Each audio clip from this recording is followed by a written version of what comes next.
The first time I saw my little brother's lips turn blue, I thought I was watching him die. His name is Ethan, he's 9, and I'm his big sister, Lila. We live in Dayton, Ohio, in a normal 2-story house with a swing set in the backyard. Normal house, normal family, except nothing about that night was normal. And nothing about the woman my parents hired to protect us was normal either. Her name was Mrs. Carver, a babysitter from some elite childcare agency my mom trusted because it had 5-star reviews online. She was in her early 50s, short grey curls, soft cardigans, and this smile that was supposed to make her look safe. But to me, it always looked like she was keeping a secret. That night, my parents left around 6:15 p.m. for their anniversary dinner downtown. They gave Mrs. Carver the usual rundown about snacks, bedtime, and homework, but they also reminded her of something specific: Ethan's inhaler. He gets his maintenance inhaler at 8 p.m. sharp, Mom said. Don't let him talk you into it early. He'll try to get out of doing his math worksheet. Mrs. Carver nodded like she'd been handed national security codes. Of course, she said. You can count on me. And then they were gone. At first, it was fine. Mrs. Carver unpacked this tin of cookies she claimed she'd baked herself, and Ethan and I were running around the backyard playing tag. The air smelled like grass and bug spray, cicadas buzzing in the trees. Everything was fine, until it wasn't. I know my brother's breathing. I know the exact second it shifts from playful panting into something deadly. The wee started sharp and thin, like a whistle someone was choking on. He stopped mid-run, grabbed his chest, and looked at me with that wide-eyed panic I'd seen too many times before. Rescue inhaler, I told Mrs. Carver, my voice already cracking. He needs his rescue inhaler now. She blinked at me slowly, like I'd just spoken a foreign language. Then she pulled out her phone and waved it in my face. Your mother's instructions are clear, she said. No inhaler until 8 o'clock. That's his other inhaler, I snapped. That's the preventative one. This is different. He can't breathe. But she only shook her head, scrolling through my mom's text until she found the line, Ethan's inhaler at 8 o'clock. Don't give in if he asks early. She turned the screen toward me like it was evidence in a courtroom. See? I'm just following orders. By then, Ethan was on the couch, tugging at the collar of his t-shirt, skin going pale. I grabbed my phone, texting Mom, then Dad, both unanswered. My battery flashed 7% and my hands were shaking so badly I could barely type. Mrs. Carver? She wasn't panicking. She was Googling. Out loud. How to tell if a child is faking an asthma attack, she read, her voice weirdly cheerful. Children often hyperventilate from anxiety. She disappeared into the kitchen, came back with a paper bag, and tried to press it over my brother's face. Stop! I screamed. That's for panic attacks, not asthma. But Ethan couldn't even argue anymore. His whole body was fighting for air, shoulders heaving, stomach muscles straining, each breath sounding like it was slicing his throat open. Still, she wouldn't give him the inhaler. Instead, she called her agency supervisor and put it on speaker. A woman's voice filled the kitchen. Never deviate from the parents' instructions. You'll be liable if something happens. Mrs. Carver smiled in relief, like she'd just been absolved of sin. See, Lila? I'm doing the right thing. The right thing looked like my little brother collapsing onto his knees, trying to crawl toward me, only to stop and slump over. His lips, God, his lips, were turning this deep grayish blue. And she still wouldn't let me near the medicine cabinet. She'd locked it earlier. The key was in her pocket. I begged. I screamed. I even tried to shove her out of the way, but she grabbed my wrists hard enough to leave scratches. You're being dramatic, just like your brother, she hissed. My heart was pounding so hard it hurt. Ethan's head lolled to the side, his chest barely moving. And all I could think was, if I don't get that inhaler, he's going to die right here in front of me. That's when I did something I never thought I'd do. I kicked her, as hard as I could, right in the shin.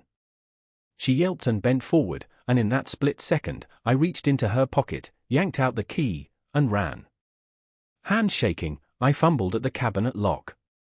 Ethan's lips weren't just blue anymore. They were purple. I was seconds away from saving him, or being too late. But that wasn't the worst of it. Not even close.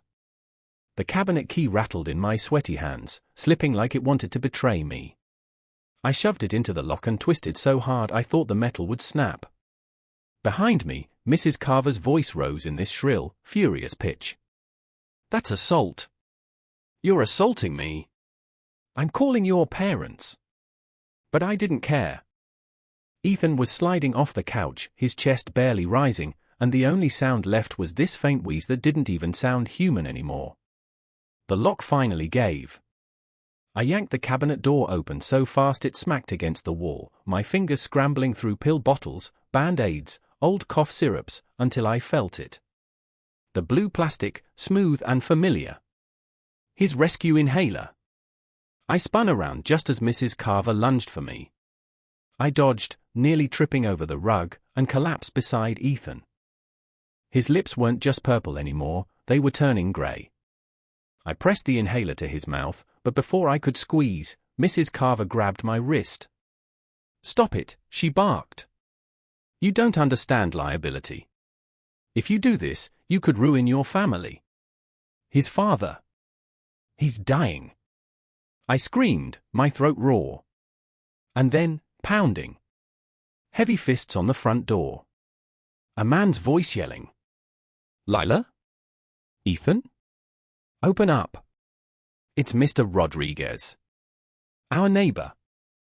I dropped the inhaler for 1 second, scrambled to the door, and flung it open. Mr. Rodriguez took one look at Ethan lying on the floor, skin gray, eyes half closed, and he didn't hesitate. He pulled out his phone. Calling 911. Mrs. Carver darted forward, waving her own phone like a weapon. "Wait! His mother said no inhaler until 8. I have it in writing." Mr. Rodriguez didn't even glance at her. He knelt beside Ethan, tilted his head, checked his breathing. "He's critical. Oxygen's low. We need medics now." The next minute stretched into eternity. Mrs. Carver kept pacing, babbling about how she was following protocol, how she was protecting us from a custody battle, whatever that meant. I was half holding Ethan, half rocking him, whispering, "Please, please, don't leave me. Please." When the paramedics finally burst in, it was chaos. Oxygen mask, pulse oximeter, rapid commands I barely understood. One of them shot a look at Mrs. Carver. "How long has he been like this?" She thrust her phone at him, hands shaking. The parent said no inhaler until 8 p.m. I was following instructions. "See? It's right here." The medic read the text, his jaw tightening. This says maintenance inhaler. You withheld his rescue inhaler." Mrs. Carver's face went pale, then red, then this ugly shade somewhere in between. She started stammering about liability and protocols, but nobody was listening anymore. Through the window, I saw the flash of red and blue. Police cruisers pulling up. 2 officers walked in, one of them, Officer Barnes, went straight to Mrs. Carver. "We need to talk," he said firmly. She shook her head, clutching her phone like it was a lifeline. "You don't understand. I was protecting the family. Protecting them from losing custody. I did the right thing." Meanwhile, the paramedics loaded Ethan onto a stretcher, his tiny body swallowed by wires and tubing. His chest wasn't even rising on its own anymore, a machine was doing it for him. My knees gave out. I just sat there on the floor, staring at the dried blood on my wrist from where Mrs. Carver had clawed me, the sirens echoing in my head. When Mom arrived at the ER, still in her red anniversary dress, mascara smeared down her cheeks, she grabbed me so hard my ribs ached. "Where's Ethan?" she demanded, shaking me like I was the one keeping secrets. "What happened? Tell me what happened." I tried. The words tangled in my throat. She wouldn't give him the inhaler. She said you told her not to. Mom's eyes went wide. She fumbled for her phone, scrolling, reading her own text.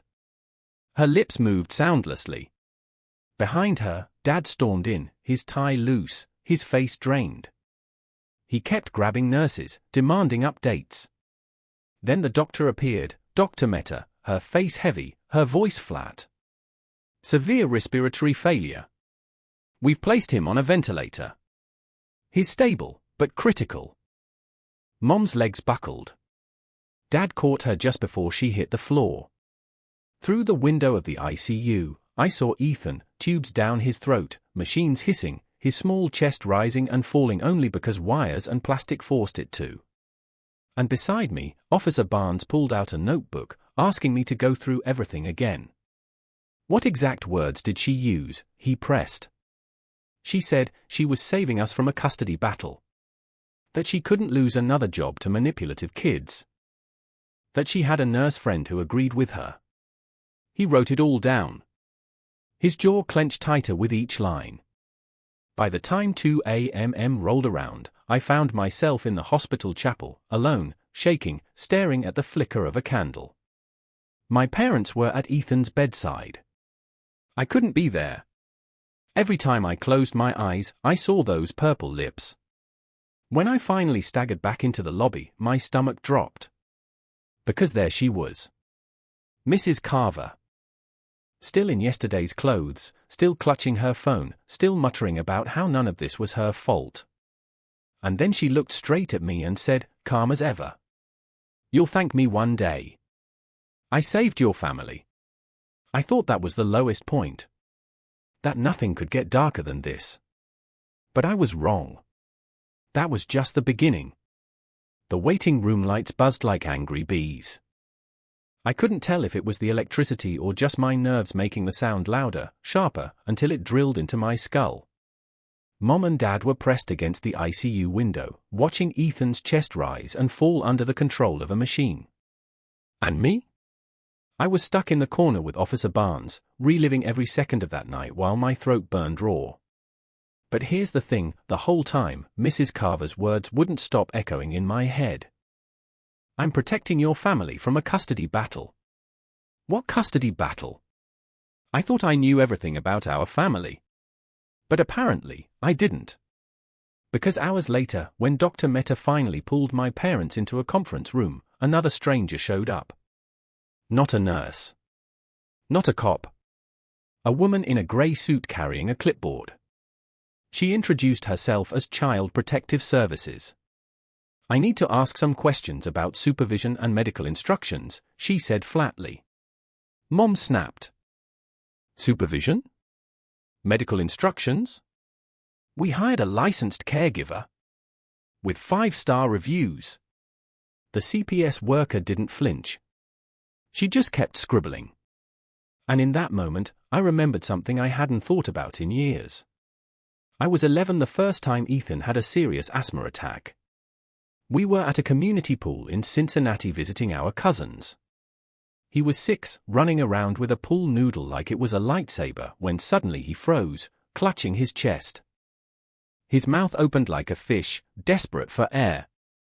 The lifeguard panicked. My aunt screamed for help. But Mom shoved through the crowd, yanked his inhaler from her purse, and pressed it into his mouth with this fierce, steady hand. Breathe, baby. Just breathe, she whispered, over and over. I'll never forget the look on Ethan's face when the medicine finally worked. His shoulders dropped. The color returned. And he clung to Mom like she was the only thing tethering him to the earth. Back then, Mom was a hero. She was his protector. So when Mrs. Carver sneered at me about custody battles, like she was the one shielding us from danger, it made me sick. Back in the hospital, Dad finally pulled me aside while Mom argued with the CPS worker. His voice was low, his eyes tired. There's something you don't know, Lila, he said. Ethan's biological father, he tried for custody once, years ago. Your mom fought him in court. It nearly tore everything apart. I stared at him. So what does that have to do with tonight? Dad rubbed his temples. Apparently your mom mentioned it to Mrs. Carver. Said she was paranoid about mistakes being used against us. And Carver twisted it into this. Meaning letting my brother suffocate for 32 minutes. I wanted to scream. Instead, I bit the inside of my cheek until I tasted blood. Across the waiting room, Mrs. Carver was still there, pacing, ranting to anyone who would listen. They're manipulative kids. I was told never to deviate. Liability, you understand? Liability. The police hadn't arrested her. Not yet. They kept saying they had to investigate further. Meanwhile, my brother was hooked up to a ventilator because she decided a Google search outweighed his gasping for breath. The night stretched on in waves of silence and chaos. Nurses rushing past. Phones ringing. My mother sobbing into her hands while Dad tried to stay stone-faced. Me, sitting with my arms wrapped so tight around myself I left nail marks in my skin. When dawn finally bled through the hospital windows, something happened that made everything worse. Ethan opened his eyes. At first, relief surged through me. I stumbled to the glass, pressing my forehead against it. But then, he didn't look at us. Didn't recognize us. His gaze wandered, unfocused. And the first thing he whispered, his voice hoarse from the tube, wasn't Mom or Dad or even my name. It was, "Where's the dog? We don't have a dog. We've never had a dog." Mom collapsed into sobs all over again. Dad turned away, punching the wall so hard the sound echoed down the hallway. And me? I stood frozen, the air knocked out of me, because I realized the truth. Ethan's brain had been starved of oxygen so long he was confused.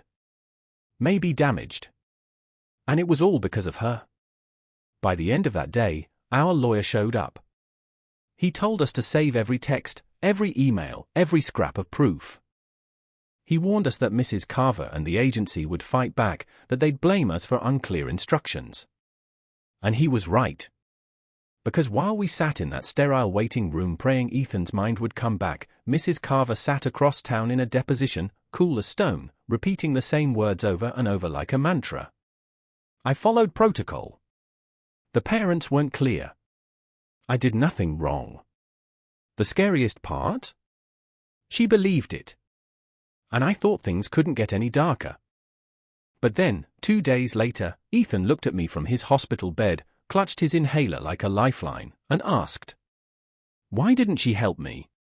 Did I do something wrong?" I didn't have an answer. And the truth is, the worst part wasn't over. Not by a long shot. Ethan came home from the hospital with a portable nebulizer and an oxygen monitor clipped to his finger. Our dining room looked more like an ICU than a family house. Every beep from the machine made my mom jump. Every cough from Ethan made Dad's jaw clench tighter. And every night, my brother slept clutching his rescue inhaler like it was a teddy bear. I thought the nightmare would end once he was home. That maybe we could breathe again. But I was wrong. Because that's when the war with Mrs. Carver and her agency really began. Our lawyer spread out contracts and medical charts across the kitchen table like we were in some kind of crime show. "This isn't negligence," he said, pointing at Ethan's oxygen stats from that night. "This is criminal. 30 minutes of severe hypoxia? That's attempted manslaughter." Mom flinched at the word. Manslaughter. It sounded like something from the news, not our living room. The agency, predictably, fought back. Their director, a polished woman named Janet Lowell, showed up at the hospital with flowers and a folder. She smiled while my mom read aloud the papers inside, a settlement offer. They'd cover Ethan's hospital bills if we signed away our right to sue, and agreed never to talk about what happened publicly. Mom ripped the papers in half right in front of her. Janet's smile cracked, just for a second, before she gathered the pieces and muttered, "You're making a mistake." But the real mistake was theirs. Because the internet doesn't forgive. Mom posted about what happened on Facebook. Just the basic facts: a licensed babysitter refused to give a rescue inhaler during a life-threatening asthma attack. By the next morning, hundreds of parents were sharing it. Some defended Carver, saying babysitters had to follow instructions. But then the messages started pouring in. From strangers. From families who knew that name. Carver. One mom wrote that her daughter had a severe peanut allergy, and Carver refused to use the EpiPen because she wasn't authorized. Another dad said Carver withheld seizure medication from his son, insisting he was faking it for attention. Both kids ended up hospitalized. It was a pattern. A horrifying, undeniable pattern. 2 weeks later, 7 families gathered in our living room, each holding manila folders stuffed with medical records. Jennifer Walsh's daughter, still wearing a glucose monitor after falling into a diabetic coma under Carver's watch.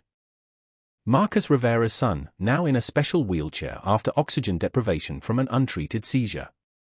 Different kids, different emergencies, but the same babysitter. The same excuses. The same agency backing her up with protocol. Mrs. Carver didn't just nearly kill my brother. She had a history of dismissing children's emergencies as manipulation. And she'd gotten away with it for years. Mom cried quietly through most of that meeting. Dad paced the room like a caged animal. And Ethan sat in the corner, holding his inhaler, staring at the carpet. He didn't look at anyone. Didn't speak. Just clutched the blue plastic until his knuckles turned white. The next day, Detective Barnes knocked on our door with news: the district attorney was filing charges. Reckless endangerment of a child. A felony. I expected to feel relief. Instead, I felt this sharp, sickening dread. Because reckless endangerment meant prison time, but it also meant a trial. Which meant Ethan would have to relive every second of that night. And Mrs. Carver? She wasn't backing down. She'd already hired a defense attorney. One who went on the local news and said, "This is a tragic misunderstanding." The parents gave unclear instructions. My client followed protocol to protect the child. Unclear instructions. As if a child turning purple wasn't clear enough. 2 nights later, my phone buzzed at midnight. A video link. Someone had leaked Mrs. Carver's deposition. I shouldn't have clicked, but I did. There she was on the screen, sitting stiffly in a grey suit, hands folded neatly in her lap. Her voice calm. Rehearsed. Children often exaggerate symptoms for attention. Parents must provide clear instructions. I did nothing wrong. I wanted to throw my phone across the room. Because even after everything, even after seeing Ethan on a ventilator, she was still saying it. Still blaming him. Still blaming us. The fallout grew. Protesters showed up at the agency's office holding signs with pictures of kids in hospital beds. News vans parked outside our house. Strangers sent us letters of support and hate mail accusing us of being greedy liars. And then, the worst blow yet, Ethan's school. 3 weeks after he came home, he tried to use his inhaler during math class. A substitute teacher snatched it off his desk, saying, "Kids shouldn't self-medicate." By the time the school nurse got there, Ethan was wheezing and crying, not just from the asthma, but from the terror of reliving that night all over again. When I picked him up, he clung to my arm like he was drowning. The principal suggested homeschooling until things calmed down. Mom nearly exploded in the hallway. Until things calmed down, she shouted. My son almost died because an adult didn't listen. And your solution is to hide him. The principal went pale. I don't think he expected her fury. By then, Ethan was having nightmares almost every night. He'd wake up gasping, clutching his throat, even when his airways were clear. Panic attacks that looked exactly like asthma attacks. One morning, I found him sitting on my bedroom floor at 5 a.m., nebulizer mask strapped to his face, even though the medicine cup was empty. Just practicing, he whispered when I asked what he was doing. Just in case no one believes me again. It broke something in me I didn't even know could break. Because Mrs. Carver hadn't just endangered his life. She had stolen his sense of safety, his trust in adults, his childhood.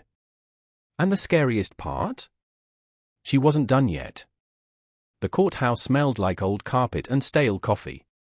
My stomach churned from nerves and vending machine chips, but it wasn't about me. It was about Ethan, about proving that what she did to him wasn't just a misunderstanding. Mrs. Carver sat at the defense table in a navy blue blazer, her hair perfectly curled, her hands folded in her lap like a sweet grandmother. If you didn't know the truth, you'd think she was there to hand out cookies, not to stand trial for almost killing a child. The prosecutor clicked through slides on a giant screen, the text message about the 8 p.m. inhaler, the hospital records, the paramedics' notes. Every piece of evidence laid out like puzzle pieces spelling one word, guilty. Then came my turn. I walked to the witness stand on legs that felt like rubber. My voice trembled as I told the jury about that night, about Ethan gasping, about Mrs. Carver reading Google results instead of helping, about me kicking her to grab the key. My throat tightened when I described Ethan's lips turning purple, his whisper of "blue, please," before collapsing. The defense attorney tried to tear me apart. He asked why I didn't call 911 sooner. Why I thought I knew better than an adult. Why I wasn't exaggerating for money. I didn't answer with words.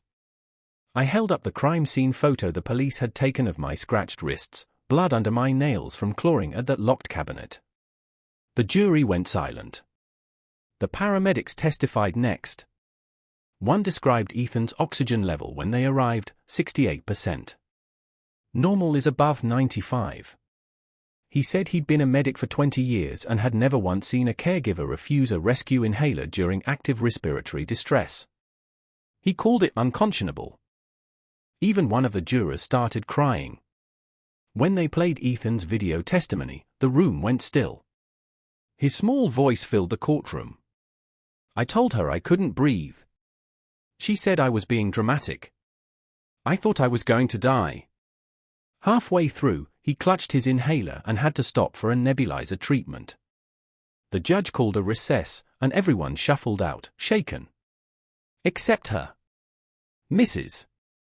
Carver leaned over to her lawyer and whispered, loud enough for 2 jurors to hear, so dramatic. Her mask was cracking.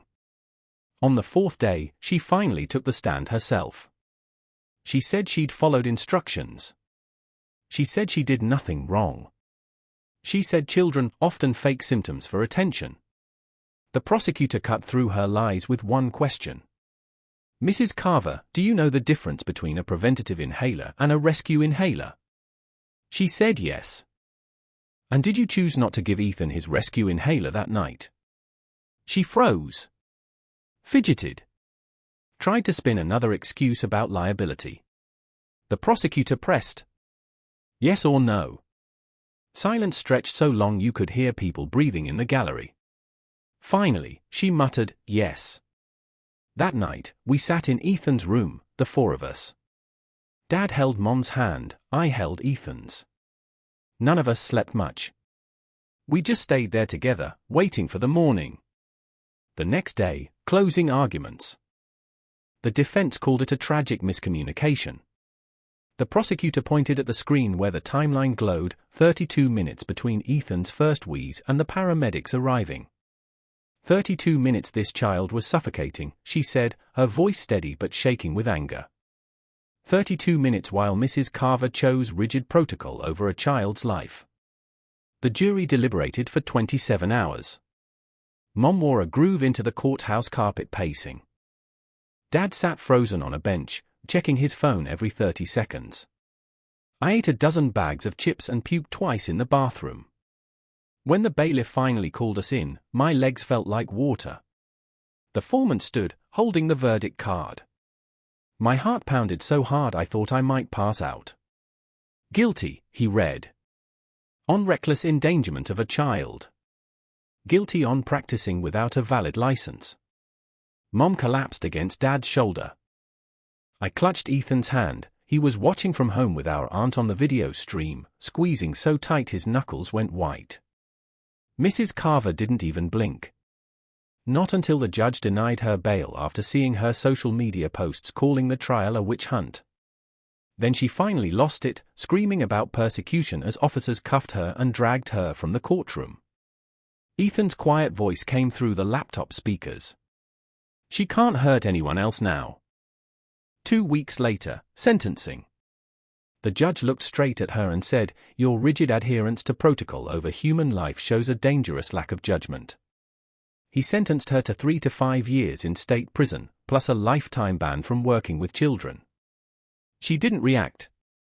She just stared, still convinced she was right. But she wasn't. And we all knew it. Life didn't go back to normal, not really. Ethan still carried his inhaler everywhere. He still checked it 5 times before bed. But little by little, things shifted. He started martial arts, where the instructor, who also had asthma, taught him breathing techniques. He even went back to his little league field, not to play, but to help coach. He taught the younger kids the difference between inhalers, showing them which one was for emergencies. "I'm the safety expert now," he said one evening, his face breaking into a smile I hadn't seen since before that night. And for the first time in months, I believed we were going to be okay. The last thing I'll never forget came on Thanksgiving. We sat around the table, no talk about trials, no lawyers, no machines. Just food, laughter, family. Ethan stood up and said grace for the first time ever. He thanked God for me fighting for him, for Mom and Dad believing him, for Dr. Meta saving him, even for the prosecutor who got justice. Then he added, with his little hands clasped, "Thanks for breathing." Just breathing. And we all breathed with him, deeply, freely, finally whole again.